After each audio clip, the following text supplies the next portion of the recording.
She was 26, and effectively homeless, with no family to return to, and no household that would take her back. Just a canvas traveling bag, a tin box of sewing needles that had belonged to the woman who raised her, and 11 shillings and 4pence tied inside a handkerchief. And with that, she accepted from a duke who wished to be rid of it the deed to a collapsing house on the cliffs above Gull Ridge, a place the villagers crossed themselves at, and no visitor would enter. But what nobody knew, not the duke, not the villagers, not the solicitor who drew up the papers with a small pitying smile, was that behind one of its ruined walls waited something that would change her life entirely. Settle in, pour yourself something warm, and tell us in the comments where in the world you are listening from, and if you like quiet stories of women who rebuild what other people throw away, do subscribe before we go any further, because this is one worth staying for. Eleanor Cole had been born in the year 1844 in a market town in East Devon, the only child of a curate who died of a lung fever before she was 5, and a mother who followed him within the year. And she had been taken in, at the age of 6, by her father's elder sister, a Mrs. Harriet Cole, who kept the housekeeper's rooms at a middling country estate called Aldenmere, and who was, by every account, the most competent woman in 3 parishes. Mrs. Cole was 52 when Eleanor came to her, a widow twice over, thin and gray and quiet, with hands that had done every kind of household work there was to do, and eyes that missed nothing. She did not fuss over the child. She fed her, dressed her in mended pinafores cut down from the maids' aprons, and set her to useful tasks as soon as her fingers could hold a needle, and in doing so, gave her the only kind of love she knew how to give, which was the slow, patient teaching of everything she herself had learned in 40 years of service. By the time Eleanor was 10, she could hem a sheet, salt a ham, whiten a linen collar with lemon and sun, and knew which end of a chimney to sweep first. By 14, she could keep the household accounts in a neat ruled ledger, order the year's stores, and copy out a receipt for elderflower cordial from memory. By 18, she had taken over half of her aunt's duties, without either of them speaking of it, moving through the still rooms and pantries and linen presses of Aldenmere, with the same unhurried certainty her aunt had brought to them for 30 years. The one thing Mrs. Cole had of her own, apart from her position and her Sunday bonnet, was a small tin box japanned black, with a faded rose painted on the lid, and inside it she kept her sewing needles wrapped in flannel, a paper of pins, a thimble worn silver thin at the crown, and a folded scrap of embroidery her own mother had done as a girl. She had shown it to Eleanor on the child's 10th birthday and said only, "This will be yours one day. Mind you keep it dry," and she had said no more about it. When Mrs. Cole died in the winter of Eleanor's 23rd year, quite suddenly, of a chill that turned in 3 days to pneumonia, the tin box was the first thing Eleanor took from the shelf above the bed, and she had carried it with her every day since, tucked into whatever pocket or bag was nearest, the way another woman might carry a locket or a wedding ring. She had stayed on at Aldenmere for another 3 years after her aunt's death, taking over the housekeeper's duties in all but title, because the old squire who had employed Mrs. Cole for 30 years had grown too frail to remember to give Eleanor the position outright, and his son, when he inherited, was a different sort of man altogether.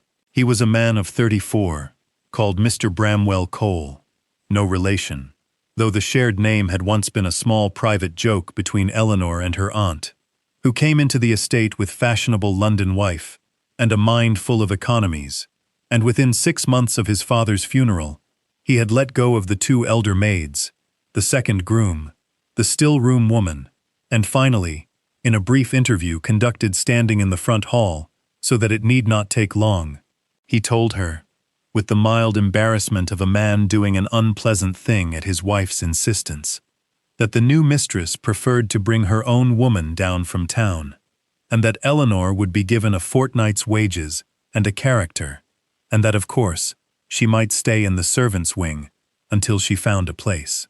He did not meet her eyes when he said it. She thanked him, because Mrs. Cole had taught her that thanks cost nothing, and dignity cost everything. And she went upstairs and began, quite methodically, to pack. She had tried, in the weeks that followed, to find another position.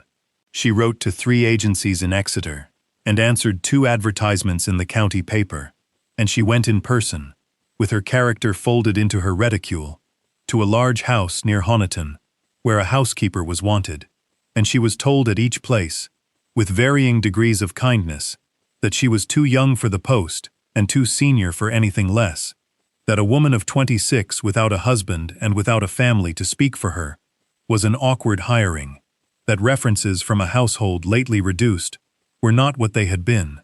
She had a little money saved from her wages, not much, not enough, for a room for more than a few weeks, and she had watched it thin out, with the same quiet attention she had once given the flour barrel in the Aldenmere pantry. By the time the letter came from the Duke's solicitor, forwarded to her at the coaching inn, where she had taken the cheapest attic room, she had 11 shillings and 4pence left, the tin sewing box, a canvas travelling bag containing 2 dresses and a shawl, and no notion at all of what she would do at the end of the month. The letter itself was a plain square of good paper, folded twice, and it had been carried up the inn stairs by the potboy, along with a jug of hot water she had not asked for and could not afford. She read it standing at the small window in her attic room, with the sea-colored Devon light coming in over the roofs of the yard, and she read it twice, because the words in it made no immediate sense in the context of her life. His Grace the Duke of Meldon, being desirous of settling certain small and unremunerative parcels of coastal property, no longer of use to the estate, had been informed of her circumstances by a former acquaintance of her late aunt, and was pleased to convey to Miss Eleanor Cole, without consideration of purchase, the freehold of a dwelling known locally as the Cliff House, standing above the village of Gull Ridge in the county of Dorset, together with the small paddock and outbuildings attached, upon her signature, at the offices of Messrs. Ferreter and Ash, in Exeter, on Tuesday next. She sat down on the edge of the bed with the letter in her lap, and looked at the wall for some time. She did not weep, because Mrs. Cole had not taught her weeping, and she did not laugh, because there was nothing yet to laugh at, and she did not write back to refuse, because refusing was a luxury she could not afford. She simply folded the letter into the tin box, on top of the flannel and the pins, and closed the lid. On Tuesday she walked from the inn to the offices of Messrs. Ferreter and Ash, in a clean grey dress that had once been her aunt's Sunday one, and she sat across a broad desk from a clerk who set out 3 papers and a pen and a small brass inkstand, and she signed her name in 3 places with a hand that was steady from long practice at ledgers. The clerk was a thin man of perhaps 40, with a very neat parting and a slightly damp collar, and he smiled at her, with the smile of a man who believes he is doing a kindness by not saying what he thinks. He told her that the house had been empty above 30 years, that the last tenant had left it in a bad way, that the roof was reported to be partial only, and that His Grace had considered pulling it down, but that the cliff was thought unsafe for the labor of demolition. He said that the villagers would not go near it, and he said this last with a small, pitying smile, as though warning her of a joke she was about to walk into. She thanked him, and she took the deed folded in a stiff envelope of the sort used for bills of sale, and she carried it out into the street. The whole business had taken 20 minutes. She had, in that 20 minutes, ceased to be a woman without a home and become the mistress, on paper, of a house that no one in her life had ever heard of, on a stretch of coast she had never seen. And the difference between those 2 conditions was, in her hand, 1 folded envelope and 11 shillings and 4pence. The coach from Exeter to the Dorset coast left at 6 in the morning from the yard of the White Hart, and she was in the yard at 5:30 with her canvas bag at her feet and the tin box tucked under her arm inside the shawl. The morning was cold and wet, not raining but not dry, the kind of Devon air that soaks a woman without wetting her, and the ostlers moved about the horses with the slow patience of men who have been up longer than they have slept. She paid 4 shillings for an outside seat, because inside was 7, and she could not spare 7, and she climbed up beside a farmer in a caped coat, who nodded to her once, and then did not speak for the whole of the first stage. The coach went east, through hedgerows still black from winter, past fields where the earth had been turned but not yet sown, past a village where a bell rang for a burial, past a church with a squat grey tower, past copses of oak and ash, where rooks lifted in slow circles when the horn was blown at the crossings, and she watched all of it, with the close attention of a woman who does not know when she will next see a place well enough to name it. She ate a piece of bread at the noon change, and drank a cup of small beer that the innkeeper's wife gave her without charge, and she got back on the coach and traveled on into a country she did not know, where the hedgerows grew shorter, and the wind sharper, and the sky wider by the mile. By the time they came down through a fold of hills at 4 in the afternoon, and she saw the sea for the first time in her life, a long grey stretch of it, hammered flat under low cloud, with white edges at its rim. She had been 11 hours on the road, and her hands inside her mittens had gone past cold into a distant numb ache, and her hip was bruised from the plank seat, and she was so tired that the sight of the water did not strike her as beautiful, only as final. The coach set her down at a crossroads 2 miles from Gull Ridge, because the road down to the village was too steep and too rutted for the horses, and the driver pointed her with his whip toward a cart track that curved between 2 thorn hedges and disappeared over the shoulder of the hill. She thanked him, and she picked up her bag, and she walked. The track ran 2 miles along the shoulder of the down, first between hedges of blackthorn, and then out into open turf, where the wind came off the sea, in long steady pushes, and lifted the corner of her shawl. She could hear gulls before she saw them, and then she saw them, wheeling in low white arcs over the edge of the land ahead, and then she saw the house.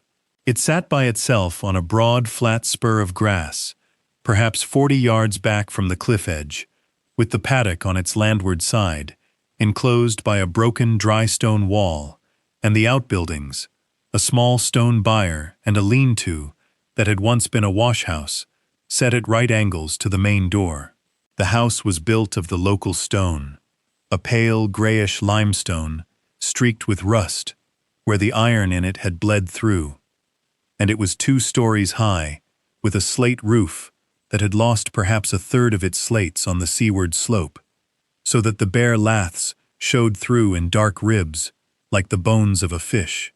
A stone chimney stood at each gable, one plumb and one leaning slightly inland. The windows on the ground floor were shuttered with warped oak, and the windows above were mostly out, the leaded panes buckled in their frames, and the front door hung true on its hinges, but had been painted, long ago, a green now weathered nearly to gray. She set down her bag on the step and pushed the door open with the flat of her hand, and it moved without resistance. Inside, there was a flagged hall, perhaps 12 feet by 15, with a stair rising on the left to a small landing, and 2 doors leading off to the right, and a passage running back to what must have been a kitchen. The flags were sound. The plaster on the walls had come down in wide patches to show the rubble stone behind it, and there was a drift of old leaves and gull feathers along the base of the far wall, and a smell of damp lime and cold sea air, and something faintly sweeter beneath, like old wood. She walked from room to room in the last of the daylight, counting. A parlor of good proportion with a stone hearth 8 feet across, its iron fireback still in place, and a shallow window seat under a bay of 3 lights. A smaller room behind it that had been a bedchamber or a study, still with a bedstead of iron in the corner, and a mattress rotted to sacking. A kitchen at the back, with a wide range set in the chimney breast, red with rust but whole. A stone sink under the window, with a lead pipe running out through the wall. A scrubbed deal table, with one leg mended in a workmanlike way, and a dresser built into the wall, with its shelves still up. Upstairs, 3 chambers, one with the ceiling gone entirely to the roof so that she could see the sky between the laths, and 2 with their ceilings sagged but holding, and the boards underfoot sound, except where a slate had let water in for years and softened a patch by the window. She stood in the middle of the largest upper chamber, and turned once slowly, and saw that from its window, through the buckled leading, she could see the sea, from horizon to horizon, and the cliff edge, and the paddock, and the road she had come by. The house was not, she saw, a ruin. It was a house that had been left. There was a difference, and she knew it, and she set her bag down on the boards and untied her bonnet, and she began.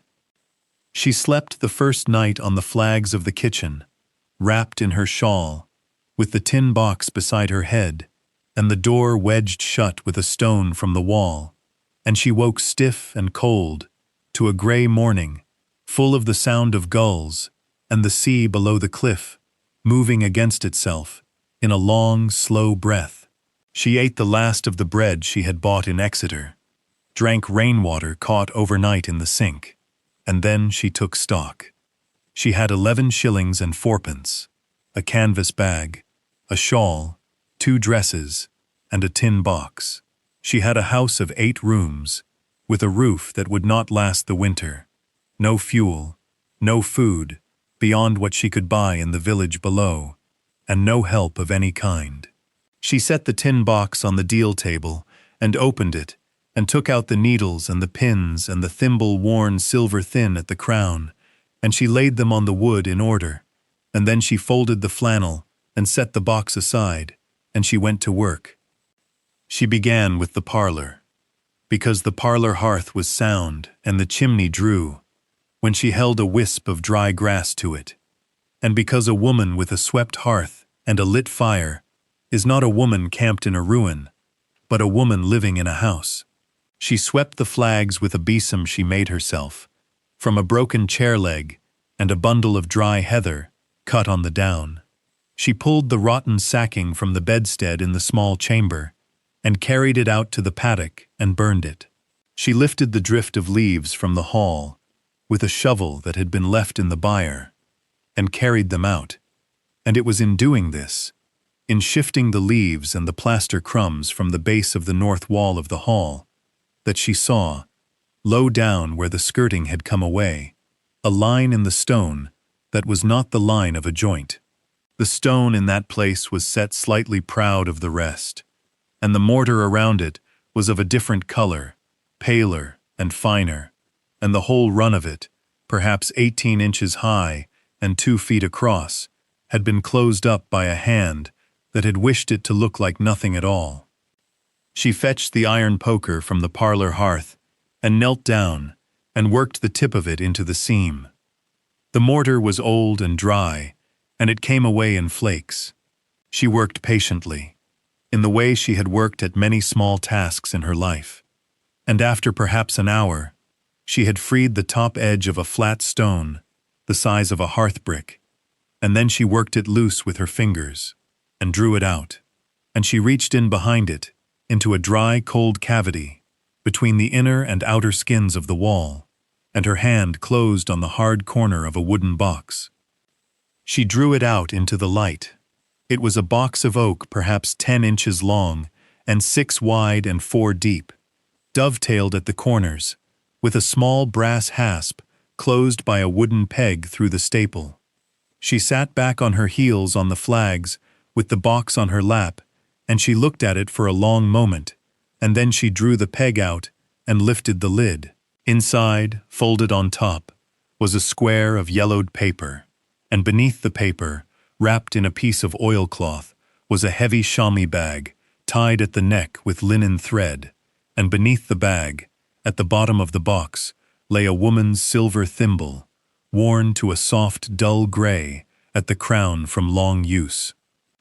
She unfolded the yellowed paper slowly, and it opened without cracking, for it had lain in a dry place for a long time, and she smoothed it flat on her knee and read it there on the flags, with the sea's dull murmur through the broken pane. The hand was plain and small and careful. The letters formed by someone who had been taught to write late and had valued the skill afterwards. And it said, "To whoever finds this, my name is Martha Bligh, born in the year 1782, and I lived in this house from 1810 until the day I am no longer here. I was a seamstress by my trade, and a widow, for my husband John was lost off the point in a boat called the Lark in the first year of our marriage, and we had no children who came to any age. I have put by these 47 sovereigns in careful sums across 30 years, taking in shirts and mending sails, and letting no penny go where it was not needed. I hide them here because I have no kin to leave them to, and I cannot bear the thought of them falling to the parish or to a landlord who never once crossed this door. If you are reading this, then you have found the house empty and made a use of it, and I hope you are a woman, and I hope you needed it. Keep the thimble, for it was my mother's.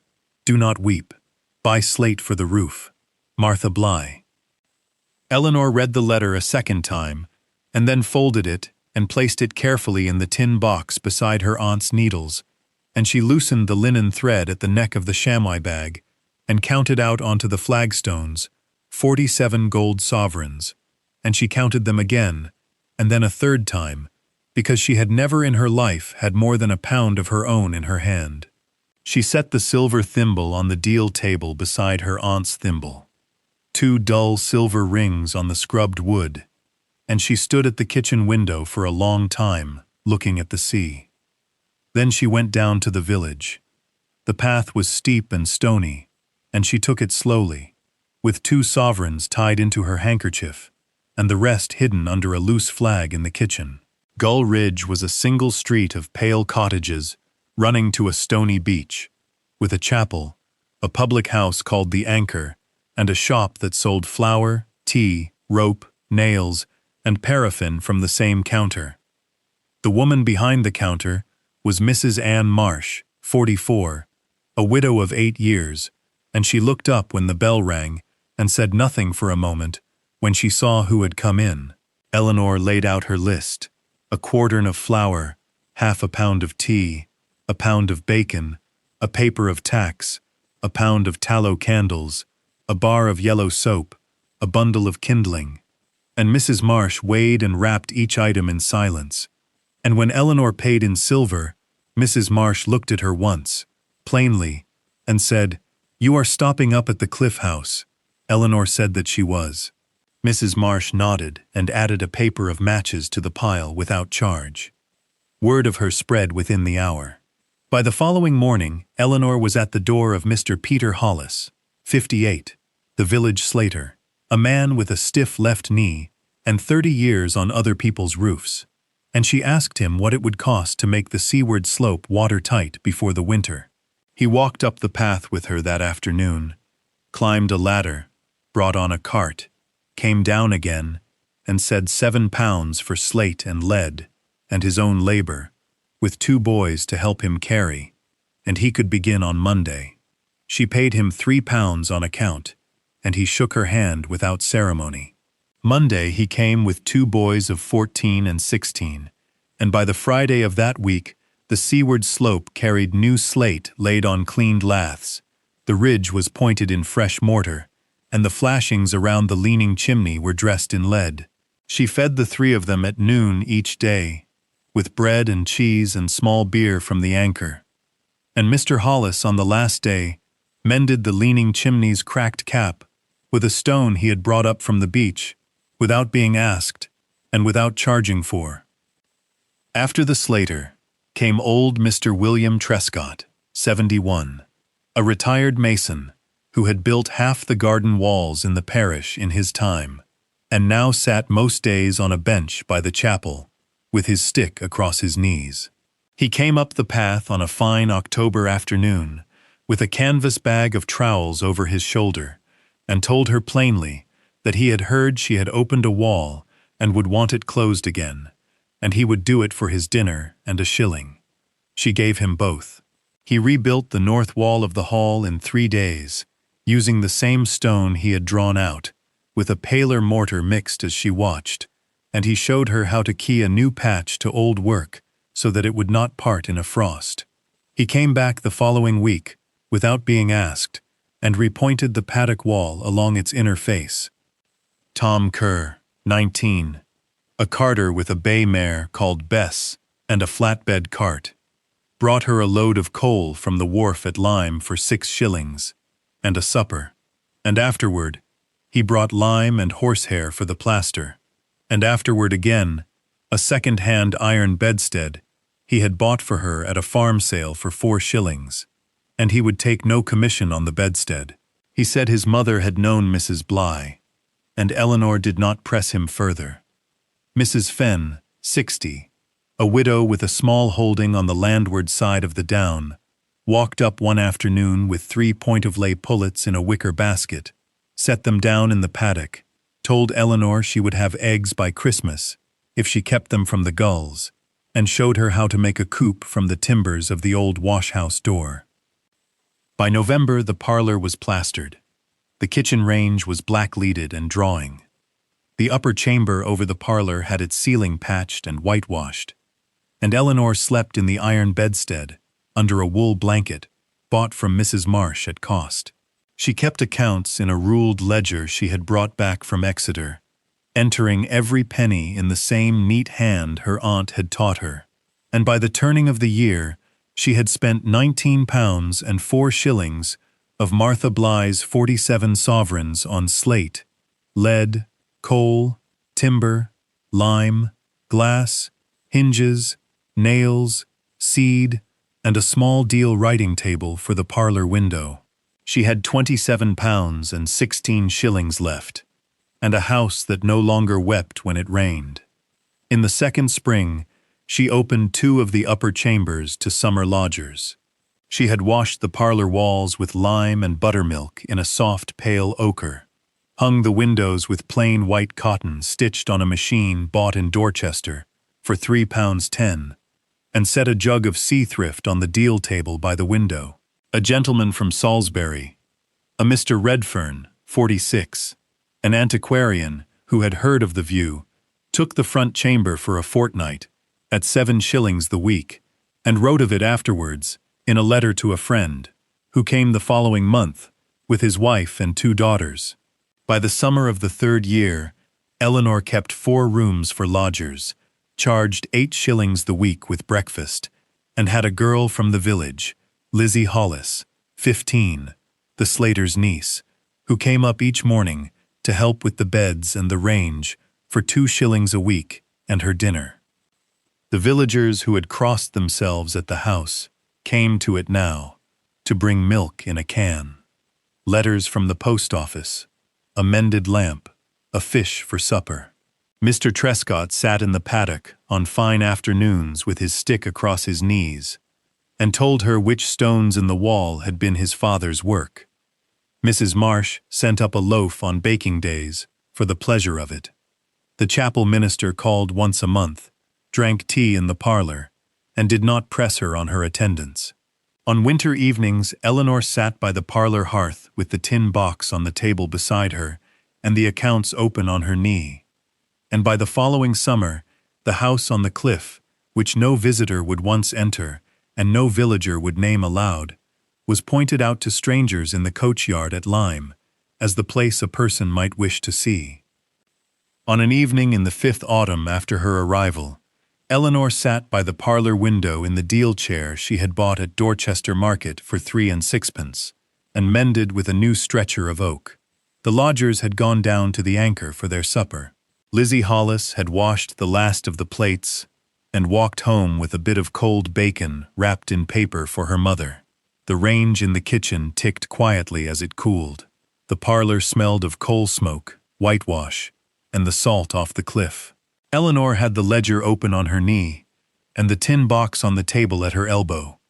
And beside the tin box, laid on a folded square of flannel, stood the two thimbles, her aunt's, worn silver thin at the crown from 40 years of Aldenmere linen, and Martha Bligh's, worn to a soft dull gray at the crown from 30 years of Gull Ridge shirts and sails. She had set them side by side on that flannel every winter evening for 4 years. She thought, without bitterness, of the people who had let her go. Mr. Bramwell Cole she had heard of once, by a lodger from Devon, who reported without knowing whom he spoke to, that Aldenmere had been let for the season to a shooting party from Warwickshire, because the new master could not afford to keep it open. She thought of the housekeeper's post at Honiton, that had judged her too young and too senior, and of the clerk at Messrs. Ferreter and Ash, with his slightly damp collar, who had folded the deed into a stiff envelope, with a small pitying smile she had not chosen to see at the time. She thought of the Duke of Meldon, who had never crossed the door, and never would, and who had unburdened himself of a house he considered nothing, and had given her, without knowing it, 47 sovereigns, hidden in a wall by a woman he could not have named. She thought most often of Mrs. Harriet Cole, who had taught a small child to hem a sheet and salt a ham, and had said on a 10th birthday, standing at a shelf above a bed, that the tin box would one day be hers, and that she must keep it dry. Eleanor had kept it dry.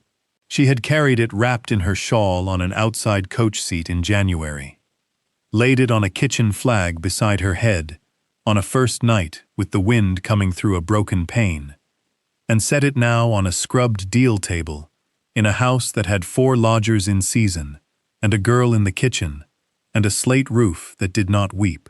And she thought of Martha Bligh, born 1782, seamstress and widow, who had lived 30 years in these same rooms, with no kin to leave her sovereigns to, and had put them into a dry cavity between 2 skins of stone against a stranger who might one day need them, and who had hoped that stranger would be a woman. 2 women who had loved children they had not been given to keep had put 2 thimbles into her hand across 60 years. Eleanor Cole was 26 when she was homeless, and she had 11 shillings and 4pence, a canvas bag, and a tin box with a faded rose on the lid. A duke gave her a house he thought was worth nothing. It was the best deed she ever signed. If this story has moved you, take a moment now to subscribe to the channel and to share it with someone who has been quietly told that what they have is not enough, or that where they are sent is not worth the going. These are the stories we tell here, patiently and one at a time.